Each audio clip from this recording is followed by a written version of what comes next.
कांग्रेस विधायक बृहस्पत सिंह के अपने ही सरकार के कैबिनेट मंत्री टीएस सिंहदेव पर लगाए गए आरोपों की आंच आज छत्तीसगढ़ विधानसभा तक पहुंच गई। विपक्ष ने इस पूरे मुद्दे को हाथों हाथ लिया, सरकार को जमकर घेरा। विपक्ष के हंगामे के चलते विधानसभा की कार्यवाही 2 बार स्थगित भी करनी पड़ी। लेकिन शाम ढलते ढलते प्रदेश प्रभारी पीएल पुनिया सिंहदेव और बृहस्पत से चर्चा करने पहुंचे। मुलाकात के बाद पुनिया ने कहा कि मामले का पटाक्षेप हो गया है और मुझे आशंका है कि किसी भी समय वो हमारी जानलेवा हमला करने के साथ साथ हत्या करा सकता है।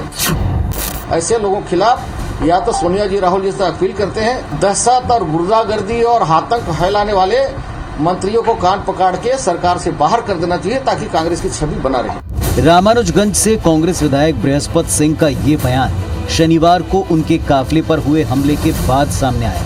रविवार को 20 विधायकों के साथ मीडिया के सामने आए बृहस्पत सिंह ने कहा कि मंत्री टीएस सिंहदेव मेरी हत्या करवा सकते हैं और मुझे आशंका है कि किसी भी समय वो हमारी जानलेवा हमला करने के साथ साथ हत्या करा सकता है। बृहस्पत सिंह ने इस मामले की शिकायत मुख्यमंत्री भूपेश बघेल और प्रदेश प्रभारी पीएल पुनिया से भी की और पार्टी हाईकमान से सिंहदेव को मंत्री पद से हटाने की मांग की।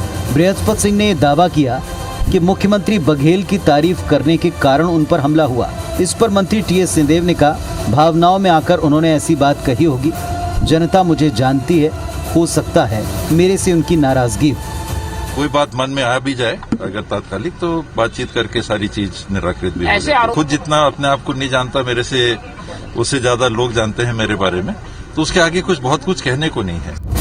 हालांकि बृहस्पत सिंह के आरोपों के बाद प्रदेश का सियासी पारा चढ़ गया। मंत्री टीएस सिंहदेव पर लगाए आरोपों की आंच सोमवार को विधानसभा तक पहुंच गई। विपक्ष ने इसे मुद्दा बना दिया और सरकार को जमकर घेरा। विपक्ष के हंगामे के चलते सदन की कार्यवाही 2 बार स्थगित हुई।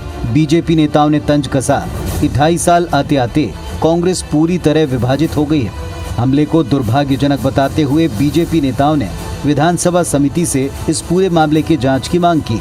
सरकार में रहे, सत्ता में रहे, कभी विधायकों के बीच ऐसा मतभेद देखने को नहीं मिला जो कांग्रेस के दल में, कांग्रेस पार्टी के अंदर दिख रहा है।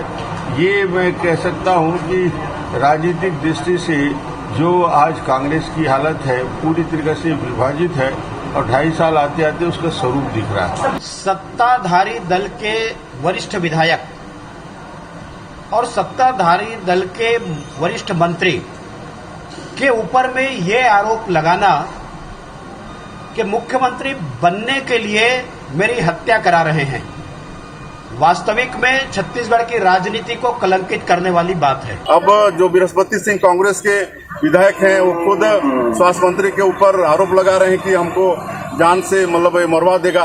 तो इस तरह से अंतरकलह में कांग्रेस पड़ा हुआ है और ये वेंटिलेटर में है। अगले 3-4 साल बाद कहीं दिखने को नहीं मिलेगा। अगर मेरी हत्या और ये वेंटिलेटर में है, अगले 3-4 साल बाद कहीं दिखने को नहीं मिलेगा। अगर मेरी हत्या के बाद वो मुख्यमंत्री बन जाते हैं तो मेरी हत्या करवा दें। और ऐसा गंभीर आरोप लगना ये पूरे संसदीय परंपराओं के लिए, संसदीय इतिहास के लिए दुर्भाग्यजनक है। विपक्ष के हंगामे के बीच मुख्यमंत्री भूपेश बघेल ने सरकार की ओर से पक्ष रखते हुए कहा कि सभी विधायकों की सुरक्षा की जिम्मेदारी सरकार की है, इसमें कोई कोताही बरती नहीं जाएगी। जबकि संसदीय कार्य मंत्री रविंद्र चौबे ने कहा कि अखबारों की कतरन के आधार पर विपक्ष आरोप लगा रहा है, जो सरासर गलत है। जानकारी आप तक पहुंची नहीं है। माननीय बृहस्पत सिंह वाले मामले में प्रतिपक्ष अपनी बात कहते रहा, लेकिन माननीय अध्यक्ष महोदय ने जांच समिति बनाने की कोई बात नहीं कही है। इस पूरे प्रकरण को लेकर सत्ता पक्ष विपक्षी नेताओं के हमलों का जवाब देते नजर आए, तो दूसरी ओर इसे लेकर पार्टी के भीतर भी लड़ाई खुलकर सामने आ गई। बृहस्पत सिंह के हाईकमान को पत्र लिखने के बाद सूरजपुर जिला कांग्रेस कमेटी ने सोनिया गांधी को पत्र लिखकर बृहस्पत सिंह के खिलाफ कार्रवाई करने की मांग की है। थाना में एफआईआर जो हुआ है उसमें उनकी ओर से हुआ नहीं, उनके गार्ड के ओर से हुआ है। तुरंत तीनों को गिरफ्तार कर लिया गया है और भी जो बातें सामने आएंगी कार्रवाई होगी। लेटर पैड पे जिला कांग्रेस कमेटी का प्रस्ताव पारित करके विभिन्न ब्लॉकों से भी प्रस्ताव आ रहा है। सभी जो कांग्रेस के संगठन हैं वो बृहस्पति सिंह को पार्टी से निष्कासित करने के लिए हम लोग लिखा पढ़ी कर रहे हैं। आगे भी रणनीति बनेगी और उसके लिए निश्चित रूप से ऐसे व्यक्ति को कांग्रेस में कोई स्थान नहीं होना चाहिए। वहीं बृहस्पत सिंहदेव विवाद पर एमपी के गृह मंत्री नरोत्तम मिश्रा ने तंज कसते हुए कहा कि अब कांग्रेस के भीतर कबीलों की तरह लड़ाई सामने आ रही है। सिद्धू जी, नवजोत सिंह सिद्धू जी, और इधर उप मुख्यमंत्री बाबा साहब, दोनों प्रदेशों की आप हालत देख लो। ये कांग्रेस तो कबीलों की तरह लड़ाई जो होती है, हालांकि उनका आंतरिक मामला है, हमें उसमें कुछ कहना नहीं। मामले को तूल पकड़ता देख सोमवार को प्रदेश प्रभारी पीएल पुनिया अपनी फ्लाइट छोड़कर सीधे विधानसभा लौटे और मुख्यमंत्री कक्ष में टीएस सिंहदेव और बृहस्पत सिंह से सीधे बात की।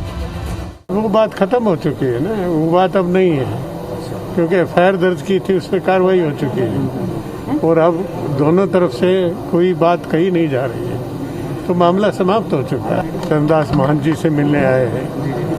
सवाल ये उठता है, पुनिया के हस्तक्षेप के बाद क्या इस मामले का पटाक्षेप होगा?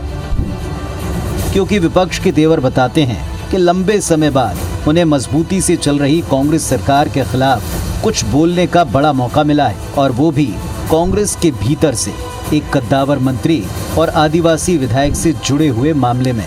राजेश मिश्रा के साथ सौरभ सिंह परिहार, IBC 24 रायपुर।